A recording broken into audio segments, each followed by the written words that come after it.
Astronomers and physicists in the last 30 years have found, as physicist Paul Davies has said, that the physical evidence for design of the universe and of Earth for human life could rightly be described as overwhelming. Many researchers have commented that it seems like the universe knew that humans were coming. While we can clearly see evidences of design all around us in the natural world, we may not comprehend what an incredible miracle it is that we are here at all. Just creating the environment for simple bacteria to exist required exquisitely fine-tuned conditions. If just one parameter were different, life could not exist. As remote as the probability is for bacterial life to have emerged by purely natural means, for complex, intelligent life to exist, and advanced civilizations to develop, the probability is far more remote, a probability of 1 in 10 to the 700th. To compare, there are only 10 to 79 protons and neutrons in the entire universe. So we have this overwhelming evidence for design, and hence a designer of the universe. Since the Big Bang theory has become widely accepted, astronomers have recognized that the fact that the universe had a beginning implies that it had a beginner, or a creator, who must exist outside of space and time. The British mathematical physicist Roger Penrose said, "The extremely high level of fine-tuning astronomers and physicists discern powerfully suggests the purpose behind the universe, and that given the awesome capacities necessary to create the design of the universe, the purpose for humanity must be significant indeed." There's a verse in the Bible, in the book of Romans, that says, "For since the creation of the world, God's invisible attributes, his eternal power and divine nature, have been clearly seen, being understood through what has been made." And in Jeremiah it says, "If you seek me, you will find me when you search for me with all your heart." There's no way for us to get our head around the Big Bang. That time itself came into being in an instant, and then all of the vastness of the universe, and has it expanded from one incomprehensibly dense beginning. Had it expanded even slightly faster or slower, their suns, galaxies, and planets would never have formed at all.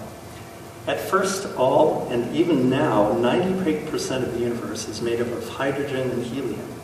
It took 3 successive generations of star formation and star death, supernova, to create the heavier elements, carbon and others, that make life possible. So it literally takes at least 11 billion years. It is only in spiral galaxies like our Milky Way galaxy that life can exist. Our solar system is located in the ideal location to permit the long-term, stable, benign conditions where a place could be created to sustain life. Located halfway out from the center between spiral arms, our solar system developed relatively undisturbed. By being located between spiral arms, we are able to see out into the vastness of space and develop an understanding of the nature of the universe around us. If Earth had been located within a dense spiral arm, we wouldn't be able to see or comprehend anything beyond our immediate surroundings. The design of our solar system is critical to the possibility of life being able to just exist. Earth is located at just right distance from the sun. If we were just slightly closer or slightly further away, the conditions for life could never have existed, as Earth would have been either too hot or too cold. Our sun is an extremely stable star, burning at a very steady rate, which has allowed life to develop on Earth. While very stable over the life of the Earth, the sun's brightness has varied as it grew older. Remarkably, changes have occurred to Earth's atmosphere during this time with the introduction of plants, etc., that have compensated for that. The primordial Earth had a dense atmosphere that allowed no light to pass through. About 4.5 billion years ago, a Mars-sized object collided with the Earth at low velocity, enriching the Earth with critical elements, blasting away much of the thick atmosphere, and generating debris which formed the Moon. The Moon is a remarkable one, much larger than the norm.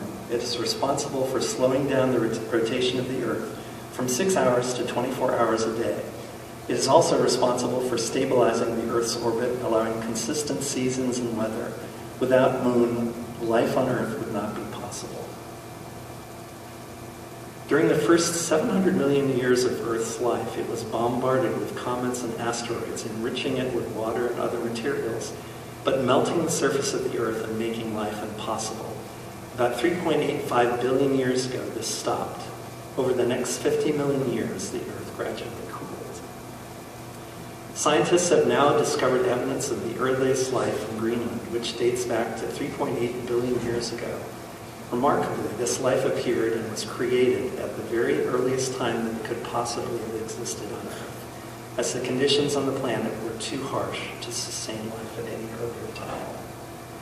For advanced civilizations, it is critical for there to be significant concentrated deposits of materials, oil, and gas, minerals, oil, and gas.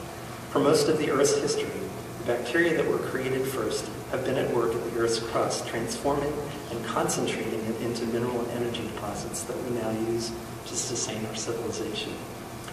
DNA research tools have recently yielded major breakthroughs in the study of human origins. By tracking ancestry, we now know that the first modern man and woman appeared in a single location somewhere around North Africa about 50 to 100,000 years ago. Scientists are calling them mitochondrial Eve and Y-chromosomal Adam.